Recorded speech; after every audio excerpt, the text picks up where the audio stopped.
Mandanya kumviriza ijwi rya Amerika.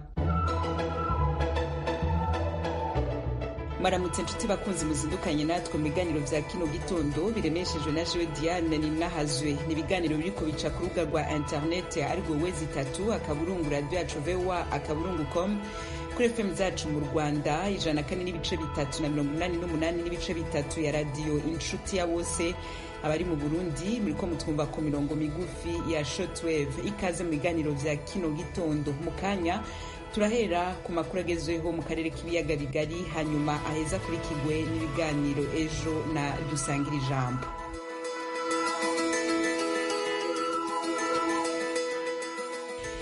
Ku munsi wa mbere w'indwi buca dutangura, urwego rujeje gucungera ingene imenyesha makuru bikora mu Burundi sense mu mfunyapfunyo ruzokorana inama na zimwe mu ndongozi z'amaradiyo yugawe muri ico gihugu mu ntumbero yo kuraba ingene yosubira kwemererwa gukora. Yamaze kuronswa ubutumire harimo mpuzamakungu Ijwi rya Amerika muriko murumva n'iyabongereza BBC, muyigenga yugawe aturiwe mu 2015, Bonesha FM niyo yonyene imaze gutumirwa. Ibindi kuri no nkuru na mugenzi wacu Pierre Claver niyo nkuru. Urwego sense rujejwe gucungera ingene ibimenyesha makuru bikora mu Burundi rwemeje ko iyugururwa ry'amaradiyo n'ibimenyesha makuru vyugawe bifatwa ibihano n'ubwo rwego ari vuba. Nestor Bankumukunzi yemereye umunyamakuru w'Ijwi rya Amerika ko ku munsi wa gatanu w'indwi abagize ubwo rwego bagize inama yo kwiga ico kibazo. Muri ayo maradiyo afise amahirwe yo kugururwa n'Ijwi rya Amerika ririmwo. Bankumukunzi yagize ati ubu turi mu nama, turiko turaca hirya no hino amategeko turabico avuga naho Ijwi rya Amerika rihagaze. Iyo radiyo isubire gukora ukuri kwamye, gutyo dutora umuti. Turaja kugira ico tubashikirije ku vyerekeye iyugururwa ry'iradiyo nyene ukorera. Mu nyuma Ijwi rya Amerika ryaramuhamagaye ariko ntivyadukundiye ko tuvugana kuri telefone yiwe ngendanwa. Ico bikoze urwo rwego rwararungikiye ubutumire amaradiyo yegwa n'ico kibazo. Mu bahawe ubutumire Ijwi rya Amerika ririmwo hamwe na BBC y'abongereza. Ubwo butumire bwahawe n'ayandi maradiyo yugawe buvuga buti urwego sense ruragutumiye wewe urongoye iradiyo mu nama izoba ku munsi wa mbere. Tuzokwigira hamwe ikibazo c'iradiyo n'ingene cotorega umuti igasubira gukora.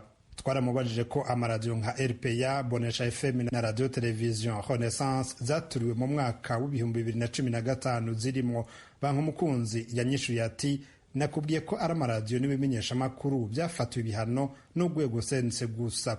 Yamara twavuye tumenya ko utwara Radio Bonesha FM Leo Masengo urwego sense rwamutelefonye kugira ngo azokwitabe ubwo butumire yahawe.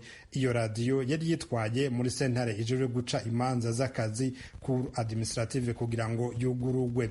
Ayo maradiyo yose yari yarahagaritswe yagirijwe ko yifatanije n'abashatse gutembagaza ubutegetsi bwa nyakwigendera Perezida Petero Nkurunziza mu mwaka w'2015.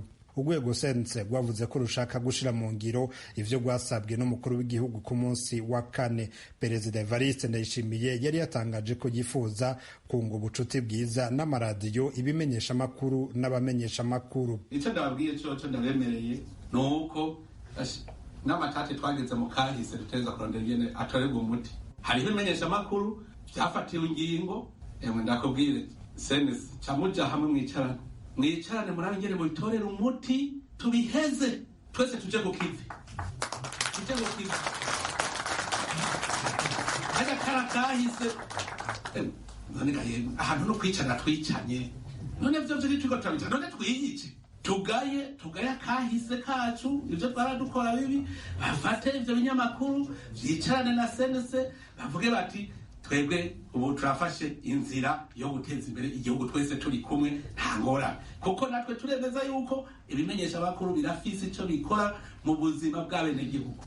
Ni mu mako nk'ivyo biba ari sawa. Ishirahamwe mpuzamakungu ry'abamenyesha makuru batagira imbibe Reporters sans frontières rirashima iyo ngendo nshasha y'ubutegetsi. Arnaud Froger atwara igisata ca Afrika muri RSF. Reporters sans frontières accueille évidemment avec beaucoup de satisfaction la décision prise par ati RSF irashima cyane iyi ngendo y'umukuru w'igihugu yo gusubira kwemerera amaradiyo mpuzamakungu gusubira gusamiranira mu gihugu. Twizeye ko urwego CNC rwahawe amategeko kandi ko rutazoteba kuganira n'abo vyega kugira ngo ibintu bisubire mu buryo. Nukuri n'ikimenyetso ciza kije gikurikira ifungurwa ry'abamenyesha amakuru bane b'ikinyamakuru Iwacu bari bamaze umwaka urenga bazira akazi kabo bakoze. Turabona ko ingendo ari nziza hamwe vyo bandanya gutyo, ariko n'ubundi impinga iracari ndende kugira ngo hagaruke ukwizerana hagati y'abamenyesha amakuru n'ubutegetsi inyuma y'imyaka 5 baburabuzwa. Répression contre les médias et journalistes burundais.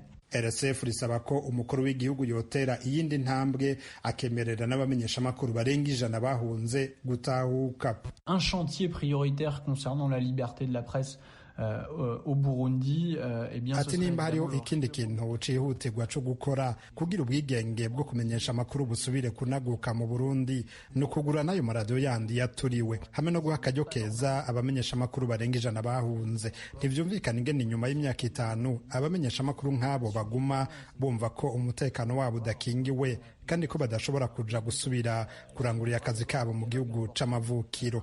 Abo vyega bose babwirizwa gutorera umuti ico kibazo kugira ngo nabo bahunguke.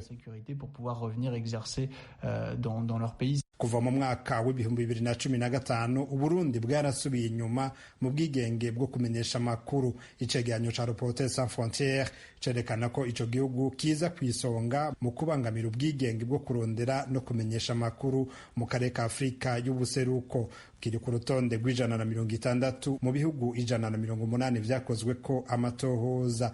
Imbere yaho Uburundi bwari mu kibanza c'142. Pierre Claver Niyonkuru, Kigali, kubwijwi ry'Amerika. Pierre Claver Niyonkuru urakenuye. Mu makuru yaranze ino ndwi kandi ku munsi wa gatanu i Geneve mu Suisse harasozerewe inama igira 37 ku cegeranyo mpuzamakungu ngarukamwaka kuyubahirizwa ry'uburenganzira bwa kiremwa muntu IPR mu mfunyapfunyo mu bihugu vyose bigize ishami mpuzamakungu ONU. U Rwanda muri iyo nama yatanguye itariki ya 18 uku kwezi rwarasuzumwe kuwa mbere w'ino ndwi turiko turasozera. Ibihugu bigera kuri 30 vyitabiriye iyo nama birimo Leta Zunze Ubumwe za Amerika n'Ubwongereza bikaba vyasavye leta y'u Rwanda guhindura ico vyise imyitwarire kugira ngo uburenganzira bwa muntu bwubahirizwe gusumba. Venuste Nshimiyimana arabandanya nino nkuru. Iri ni isuzumwa rikorwa buri myaka 5, buri mwaka hasuzumwa ibihugu 42 bigakorwa mu matsinda 3 y'ibihugu 14 muri buri tsinda. U Rwanda rwaherukaga gusuzumwa mu mwaka wa 2015. Kuri wa mbere nibwo byabaye. U Rwanda ruvugwaho kuba rwarateye imbere mu bukungu no mu mibereho myiza y'abaturage, ariko ambasaderi w'Ubwongereza i Geneve mu Suisse Julian Braithwaite avuga ko igihugu cye gihangayikishijwe n'ubwisanzure buke burangwa mu Rwanda. As a member of the Commonwealth and future chair in office, we urge Rwanda to model nk'igihugu kiri muri Commonwealth kandi kitegura kuyobora uwo muryango, turasaba u Rwanda gutanga urugero rw'indangagaciro za demokarasi, kugendera ku mategeko no kubahiriza uburenganzira bwa kiremwamuntu. Biteganijwe ko u Rwanda ruzakira inama 26 y'umuryango wa Commonwealth mu kwezi kwa gatandatu. Inama yasubitswe umwaka ushize kubera impamvu za COVID-19. Hari ibyo ambasaderi w'Ubwongereza Braithwaite asaba ko u Rwanda rushyira imbere. Conduct transparent, credible and independent investigations into allegations of extrajudicial killings. Gukora iperereza ryigenga ku bantu bicwa, abagwa muri gereza, ababurirwa irengero n'abashyirwa ku ngoyi, no kugeza mu bucamanza ababikora. Gufasha abanyamakuru gukora bisanzuye badafite ubwoba no kubarindira umutekano, kandi abategetsi ntibabima amakuru. Minisitiri w'ubutabera w'u Rwanda Johnson Businge wari muri iyo nama yagaragaje ko u Rwanda rwashyize mu bikorwa imyanzuro 50 rwari rwahawe umwaka wa 2015. Anavuga no ku kibazo cy'abantu baba bafungwa. The government of Rwanda wishes to note that Rwanda maintains separate prison facilities. Guverinoma y'u Rwanda irifuza kugaragaza ko u Rwanda rufite gereza zitandukanye, ahafungirwa abasivile n'ahafungirwa abasirikare. Gereza 14 zose zirazwi kandi zikora mu buryo bwubahirije amategeko. Nta gereza zinyuranyije n'amategeko ziba mu Rwanda. Guverinoma y'u Rwanda iramagana ibyo birego bidafite ishingiro kandi biba biherekejwe n'impamvu za politike zabo babishyigikira. Ambasaderi wa Leta Zunze Ubumwe za Amerika i Geneve Charles Bentley nawe kimwe na mugenzi we w'Ubwongereza yasabye u Rwanda ko nta bantu bongera kwicwa cyangwa se ngo baburirwe irengero, guteza imbere ubwisanzure, abanyamakuru ntibongere gufungwa amaherere cyangwa se ngo babuzwe amahwemo igihe bari mu kazi kabo. Umuyobozi w'ishyaka Dalfa Umurinzi ritavuga rumwe n'ubutegetsi mu Rwanda Victoire Ingabire Umuhoza asanga kuvuga ibitagenda uburyo bwo kubaka igihugu kigendera ku mategeko. Urugero nabuha rwa hafi rwa vuba mu mpera z'umwaka ushize turangiza umwaka gutariki 31 z'ukwa 12 nka Rwanda Revenue yaragiye ikora mu bacuruzi baciriritse muri Rubavu ishakamo ngo harabo basanganye magendo. Abo bantu uyu munsi bafungiye mu kigo cya Kanzenze Center, ni ikigo bafungiramo inzererezi. None ukibaza ukavuga uti uwo muntu nta mwava gushaka kumugeraho, ntashobora gushyikirizwa ubutabera. Abo bantu bamaze ukwezi bafungiye ahantu, si muri kasho ya polisi, si kasho ya RIB. Rwanda Revenue byonyine ko bishobora kujya gufata abantu akabafunga ni ikibazo, kuko nta bari mu nzego zibifite mu nshingano zayo. Niba bafite n'abantu bagomba gukurikiranwa, inzego zibishinzwe zagombye kubafata zikabashyira mu makasho azwi. Iyo rero abantu bavuga ngo abantu bafungiye ahantu hatazwi, ni nk'ibyo baba bavuga, kuko uwo muntu niba bamusanganye magendo, ese bagomba kujya kumufungira aho ngaho muri icyo kigo mu nzererezi? Ese uwo muntu ni inzererezi? Ni bamucamande hanyuma bamufungura. Ariko hari n'ababyeyi batandukanye n'abana babo, abantu barimo ndetse baratubwira bati barakubiswe.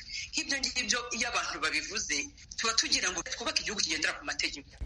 Abakozi bagenzi bacu badushikirije amakuru agezweho mu karere k'ibiyaga bigari nk'uko na nabibemereye abakunzi b'ikiganiro ejo umwanya nirwanya. Ndabasuje kandi mbahaye ikaze mwese mwashyize urushinge rwa radio zanyu ku 104.3 FM ijwi rya Amerika. Uyu ni umwanya w'ikiganiro ejo mutegurirwa kandi mukakigezwaho n'umuryango Ejo Youth Echo ukoresha itangazamakuru mu kwimakaza umuco w'amahoro mu Rwanda ndetse no mu karere k'ibiyaga bigari. Mu kiganiro cya none tugiye kuganira ku ruhare rw'ubuhinzi mu guhangana n'ingaruka za COVID-19 mu Rwanda. Iki kiganiro gihagarariwe na Roger Nigena, Mizero Crispin ari ku buhanga bw'ibyuma, njye ugiye kukibagezaho nitwa Nicole Giraneza. Mu gutangira iki kiganiro reka twumve icyegeranyo kigufi kivuga ku buhinzi bw'u Rwanda muri rusange, urwego busanzwe buriho, amahirwe arimo ndetse n'imbogamizi zisanzwemo. Ni icyegeranyo twateguriwe na mugenzi wacu Noel Manishimwe. Ubuhinzi ni inkingi y'ingenzi cyane y'ubukungu bw'u Rwanda, kuko abaturarwanda hejuru ya 70% babeshejweho nabwo. Mu Rwanda ubuhinzi bukorwa mu bihembwe bitatu. Icya gatatu aricyo kiganzamo izuba ryinshi, ahanini kigahingwamo imboga n'imbuto, bigakorwa n'abahinzi bafite imirima iri mu bice byegereye amazi. Urwego rw'ubuhinzi rwihariye 31% by'umusaruro mbumbe w'imbere mu Rwanda GDP. Ikigo cy'igihugu cy'iterambere RDB kigaragaza ko kugeza ubu 75% by'umusaruro w'ubuhinzi uva mu bahinzi baciriritse, kandi igice cy'ahangana na 61% by'ubutaka bw'u Rwanda bigaragazwa ko ari ubutaka buberanye n'ubuhinzi. Mu bihingwa bizwi cyane bihingwa n'abaturage benshi harimo ibigori, ibishyimbo, ibirayi, imyumbati, ibijumba, urutoki, ingano, umuceri n'ibindi byinshi. Ibyo bikajyana kandi n'ubuhinzi bw'imboga nk'inyanya, intoryi, urusenda, karoti n'izindi, ndetse n'imbuto nk'amatunda, ibinyomoro, watermelon, amaronji n'izindi. Uretse kuba bibi biribwa ku baturage, ubuhinzi hakaba ari n'isoko y'amadevize cyangwa amafaranga ava mu mahanga ku musaruro w'ibihingwa u Rwanda rwoherezayo nk'icyayi, ikawa, ibireti, ifu y'imyumbati, indabyo, imboga n'imbuto n'ibindi bitandukanye. Kugeza ubu hari amahirwe menshi muri uyu mwuga w'ubuhinzi mu Rwanda kurusha mu bindi byinshi wagerageza gukora, kuko bariho hari gahunda ya nkunganire mu kugura ibikoresho byifashishwa mu kuhira hegera kuri 75% ku bari mu cyiciro cya mbere n'icya kabiri by'ubudehe, kandi leta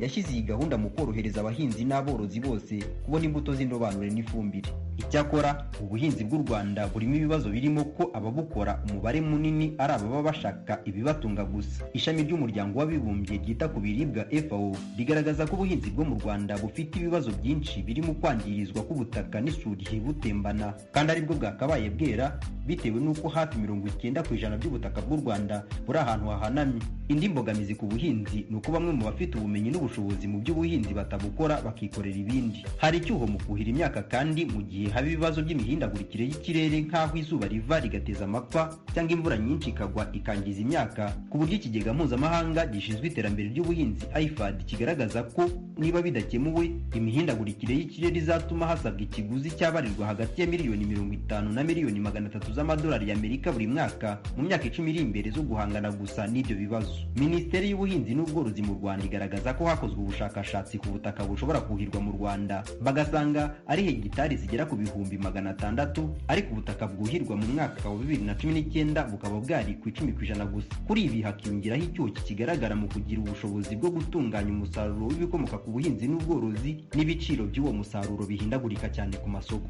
Nubwo bimeze bityo, muri ibi bihe by'icyorezo cya COVID-19, leta y'u Rwanda ibinyujije muri Minisiteri y'Ubuhinzi n'Ubworozi irahamagarira abahinzi n'aborozi gushyira imbaraga zirenze izo bari basanzwe bashyira muri uyu mwuga kugira ngo guhangana n'ingaruka za coronavirus bishoboke zitazakabya kuba nyinshi, ahubwo ubuhinzi buzafashe kuzahura ubukungu bw'u Rwanda nk'uko busanzwe ari inkingi ya mwamba yabwo.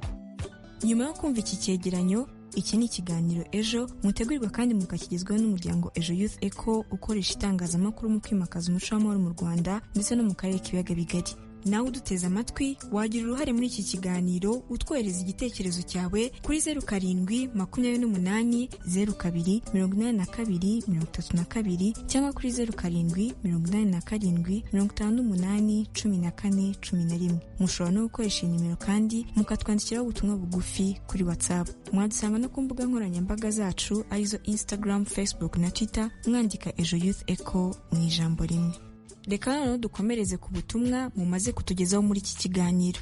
Muri studio nakiriye mugenzi wanjye Christelle Wikeza ugiye kutugezaho ubutumwa. Abakunzi bacu batiki Christelle. Niko rakoze kumikazi. Uwitwa Nzabamwita Emmanuel uherereye mu karere ka Rulindo ati iki cyegeranyo ku buhinzi cyanyigishije byinshi bitandukanye kuko ibyo turya byose biva mu butaka. Evode wati ikintu nakuye muri iki kiganiro nuko mu gihe umuntu afite ubutaka yabubyaza umusaruro aho kubwatisha, gukoresha ifumbire, guhingira hamwe n'abandi cyane cyane ku buhinzi bw'imboga n'imbuto. Ubuhinzi ni ingirakamaro cyane, naho ku mbogamizi z'imihindagurikire y'ikirere nuko abahinzi basobanukirwa uko bahunika no kuhira bifashishije ikoranabuhanga bikorwa, bityo bikabafasha kurushaho guhangana n'ingaruka za COVID-19. Kwizera Ernest we yagize ati abahinzi bakwiriye gukomeza gushyiramo ingufu mu guhangana n'ibihombo bagize muri ibi bihe bya COVID-19. Uzambazimana Samson uherereye Kimisagara mu karere ka Nyarugenge we yagize ati ubuhinzi bufatiye runini umuryango nyarwanda, rero abahinzi bakwiriye kwitabwaho by'umwihariko muri ibi bihe bibakomereye, bahabwa amahugurwa mu guhunika imyaka ndetse bakanahabwa n'ingoboka yo kubunganira mu kugura ifumbire n'imbuto.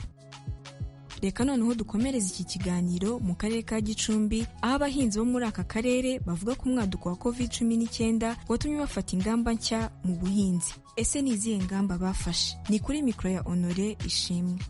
Nongeye ubuso nahingagamo, hari imirima ntabashaga guhinga nkayatira abantu, ariko ubu narayibatse n'ijye wayihingiye, gereranyije ni nka hegitari n'igice. Mba ndi hafi y'abakozi bakoresha amafumbire mvaruganda n'ay'imborera ndetse n'ukuntu batera imiti yica udukoko. Nk'ubu nongeyemo ubuhinzi bw'imboga, mfite igishanga nashyizemo amashu ndetse uyu musozi ndi gutera n'amapuwavuro menshi ageze nko ku 1,000 kugira ngo nterere kubona isoko. Twebwe ntabwo guhinga byigeze bihagarara, birumvikana byatubereye imbogamizi nk'ahantu twahinze urutoki rutinda kwera, byatumye dufata ingamba zo guhinga ibihingwa nyine byera vuba, tugahinga nk'imboga, ibishanga tugahinga nk'urusenda, tugahinga nk'amashu, ngo wenda hariya nimba warazaga ikinani ngiye kugihinga kugira ngo tugire ubuso bunini burimo ibi biribwa, kubera ko tuzaba twahinze ibintu byinshi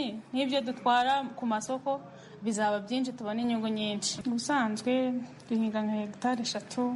Nshobora guhinga nka hegitari, urebye hegitari 5. Twarebye ibikenerwa nko guhinga imboga, indabo, cya gihe ingendo zari zikiriho, ukaba wazijyana nk'i Kigali uzigemuriye bari abantu bazijyana hanze, aho niho twageraga umusaruro cyane ku gihingwa cy'indabo. Cyane cyane duhingira ku gihe, duhingisha ifumbire mvaruganda ndetse n'imborera, kandi n'imirima tutahingaga twarayihinze, ubu twashyizemo ifumbire y'imvaruganda n'imborera, rwose twizeye ko umusaruro uziyongera muri iki gihe cya covid. Barakoze aba bahinzi. Iki ni ikiganiro Ejo mutegurirwa kandi mukakigezwaho n'umuryango Ejo Youth Eco ukoresha itangazamakuru mu kwimakaza umuco w'amahoro mu Rwanda ndetse no mu karere k'ibiyaga bigari. Nawe uduteze amatwi wagira uruhare muri iki kiganiro utwohereza igitekerezo cyawe kuri 0728028232 cyangwa kuri 0787581411. Mushobora no gukoresha nimero kandi mukatwandikiraho ubutumwa bugufi kuri WhatsApp. Mwadusanga no ku mbuga nkoranyambaga zacu arizo Instagram, Facebook na Twitter mwandika Ejo Youth Eco mu ijambo rimwe. Reka nkubwire kuri kiri kiganiro Ejo kuri radiyo Ijwi ry'Amerika ni ku 104.3 FM. Ubuhinzi nk'imwe mu nkingi zifatiye runini ubukungu bw'u Rwanda muri iki gihe cya COVID-19 byagaragaye ko umusaruro wabwo ari ingenzi, ariko kandi ngo haracyari byinshi bikwiye kunozwa muri uyu mwuga. Ni mu kiganiro mugenzi wacu Noel Manishimwe yagiranye na Shyirambere Oswald umaze imyaka 10 akora ubuhinzi nk'umwuga ndetse akaba anafite icyiciro cya 3 cya kaminuza mu buhinzi. Kuri ubu ni umwe mu bashinzwe ubuhinzi mu kigo gishinzwe guteza imbere ubuhinzi n'ubworozi mu Rwanda RAB. Reka tumwumve. Ni uruhe ruhare rw'ubuhinzi mu guhangana n'ingaruka za COVID-19? Icyambere uruhare rwo kuzahura ubukungu harimo kongera ibyoherezwa mu mahanga no kugabanya ibitumizwa hanze bikomoka ku buhinzi n'ubworozi, kuko ibindi byiciro byinshi by'ubukungu byarahungabanye. Hanyuma hari uruhare mu gutanga akazi. Mu buhinzi niho hakiri byinshi byo gukora kandi bigatanga inyungu ku babikora no ku gihugu muri rusange. Ni uwuhe mukoro ni isomo ki COVID gikwiye gusigira abakora muri uyu mwuga w'ubuhinzi? Nuko tugomba kumva ko tugomba kwishakamo ibisubizo, tukaba twamenya ko hagomba gushaka ukuntu twikorera tubona inyongeramusaruro mu buryo bworoshye, cyane cyane zikorewe mu gihugu. Aha murabizi harimo imborera, ariko harimo n'inyongeramusaruro zirimo ziriya mvaruganda, aho ngira ngo na leta y'u Rwanda ibifite muri gahunda cyane kuko abashoramari bayishoramo. Hanyuma icya kabiri ni ukumva ko ubwacu turi isoko, tukamenyera gukoresha ibyeze iwacu. Icya gatatu ni ukwishyiriraho uburyo bwo kwitwarira umusaruro ku isoko, ubwo ni mu buryo bwa transport. Murabona ko hari ubwo abahinzi beza bakabura uko umusaruro ugera ku isoko. Ibyo byagaragaye cyane muri covid. None ugasanga umunyemodoka umuje arimo arahenda cyane abahinzi, bigatuma babihomberamo. Hanyuma icya kane muri byo ni uko hakwiye gushyirwaho inganda nini n'intoya zitunganya umusaruro ukabikika neza. Hanyuma ni inama ki watanga zafasha ubuhinzi bw'u Rwanda? Icyambere na mbere nuko umuhinzi akwiriye kubanza kumenya intego y'ubuhinzi bwe. Aha akamenya niba ashaka gukora ubuhinzi bw'ubucuruzi cyangwa se niba ashaka kubona ibiribwa bimuhagije we n'umuryango we. Agomba kumenya guteganya ibikenewe byose ngo agere ku ntego ye. Aho harimo nyongeramusaruro nziza kandi zizewe, imbuto yifuza, ifumbire n'ibikoresho byo kuhira, kuko nabyo ntiwabyibagirwa. Ikindi ni uko hakwiye kubaho kumenyekana kw'imibare igaragaza ibikenewe mu mirire y'Abanyarwanda no ku masoko y'imbere no hanze y'igihugu, hagahingwa ibijyanye n'igenamigambi rinoze. Hari ubwo abahinzi bashobora guhinga ibidakenewe n'abakiriya, ariko kumenya ngo dukeneye imboga zingana zitya mu gihugu ntiduhinga izirenze, dukeneye imbuto zingana zitya mu gihugu ntiduhinga izirenze, aribyo bya bindi bituma abahinzi babura amafaranga bashoye mu bihingwa byabo. Nicyo bishaka kuvuga. Hanyuma hakaza rero no kwihuriza hamwe kw'abakora uyu mwuga, bikabafasha guhuza amakuru ku isoko. Noneho hagashyirwaho kandi ibiciro fatizo ku musaruro w'ibihingwa byose, nk'uko byagiye bikorwa ku muceri no ku bigori no ku birayi, kuko kigiye kugeza ubu ngubu byakozwe ku bihingwa bikeya, ariko birakwiye ko bijya kuri byinshi no ku mboga ubwazo. Hakabaho no guhinga biteguye kurwanya indwara n'ibyonnyi no kuhira igihe bibaye ngombwa, kuko imihindagurikire y'ibihe yatumye kwiringira ikirere bidatanga icyizere cy'umusaruro. Hakabaho no kurwanya isuri, bikaba intego ya buri wese. Ibyo byagabanya ubukare n'ingaruka z'ibiza z'imyuzure nk'uko byagiye bigaragara mu gihugu. Reka tubashimire cyane Bwana Oswald, umusanzu wanyu mu kiganiro Ejo. Murakoze cyane, natwe turabashimiye kandi twishimira abafatanyabikorwa bose mu byatuma ubuhinzi bushobora gutera imbere, bikaba umwuga abantu batajyamo ari uko babuze uko bagira, ahubwo bakawukora bawukunze bazi ko ari umwuga utanga inyungu. Oswald Shyirambere, umukozi ushinzwe ubuhinzi mu kigo gishinzwe guteza imbere ubuhinzi n'ubworozi mu Rwanda RAB, turamushimiye. Iyumvire igice cya 8 cy'ikinamico Sigasira. Duherukana Nkusi yihanangiriza Kayitesi amwibutsa ko gusurana bitemewe. Ruzinda nawe yari yasezeye akazi kubera amakuru y'urukingo rwa COVID-19 yari yumvise ko ruri kugeragerezwa kubirabura. Bimeze bitubu wicikwa.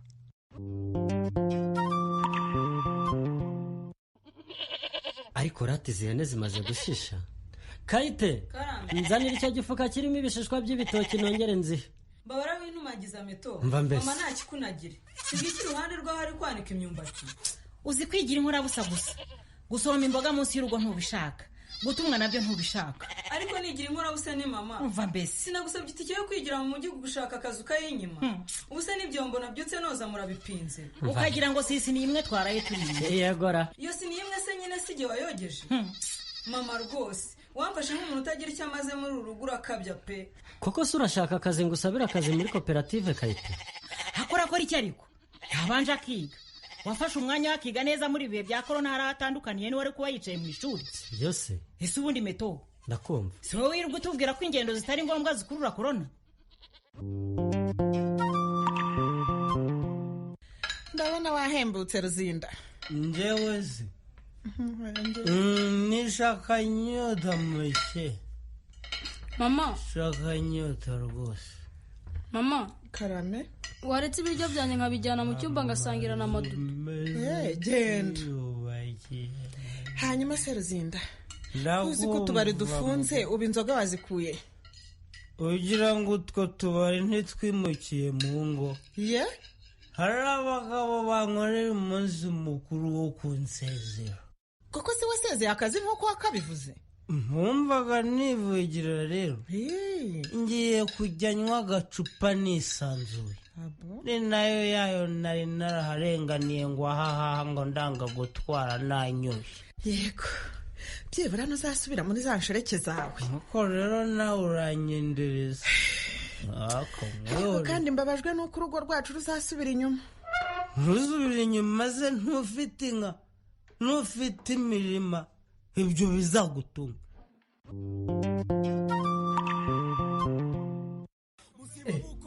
Musurahishije? Ahubwo ni karibu dusangire meto. Ninde wakogereje ibyombo se? Igira hirya nicare hano ku mirambizo. Inzu z'abasiribateri turira mu cyumba nta ntebe tugira. Ubundi n'ibyombo ninjye wabyiyogereje da. Imana ishimwe ubwato y'agatege. Meze neza da. Ubu igisigaye ni ugufata imiti uko bikwiye no kwita ku mirire yanjye. Cyakora wari upfuye nku. Ahora niki? Uzi ko nagize ngo ni korona yari yakwashije kubera ukuntu wakororaga nk'impongo. Gusa ibindi bimenyetso byo ntabyo wari ufite. Sinzi umutima wanjemo mbampamagaye kuri ya nimero 114. Imwe itanga ubufasha ku bijyanye na korona nyine. Ese burya nibo bankuye aho?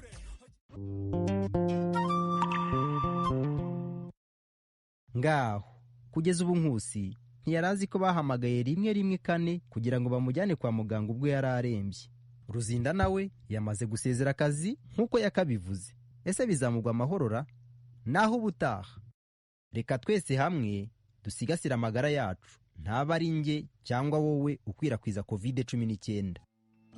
Nyuma yo kumva ikinamico Sigasira, iki ni ikiganiro Ejo mutegurirwa kandi mukakigezwaho n'umuryango Ejo Youth Echo ukoresha itangazamakuru mu kwimakaza umuco w'amahoro mu Rwanda ndetse no mu karere k'ibiyaga bigari. Nawe uduteze amatwi wagira uruhare muri iki kiganiro utwohereza igitekerezo cyawe kuri 0728028232 cyangwa kuri 0788581411. Mushobora no gukoresha nimero kandi mukatwandikiraho ubutumwa bugufi kuri WhatsApp. Mwadusanga no ku mbuga nkoranyambaga zacu arizo Instagram, Facebook na Twitter mwandika Ejo Youth Echo mu ijambo rimwe. Ese ngirane mana yanjye ngirane njye ndumva naniwe ko mbona ibintu byose byabaye uruvange ndarira ndigonga nkarira nawamoza amarira I'm gonna be alright iyo ndebye mu ndorerwamo uwo mbona siwe niyumvamo abigira beza bakanyihishamo mba mbona nza nabigwamo use your hate use your mind wikwita kuba gutesha umwanya any day anytime trust me the light is gonna shine ibiba byose n'imipango y'Imana don't let them ijwi rya Amerika isamira na Washington DC mu Kirundi no mu Kinyarwanda. Diane Nahazwe mwari mwazindukanye kuri mikro na Fatuma Limasi Kalala yari kwegeranya amajwi y'ibiganiro vyacu vya kino gitondo. Tubike banure tubifuriza kubandanya mururanirwa mu vyo murimwo vyose. Tubasigaranye na bagenzi bacu mu kiganiro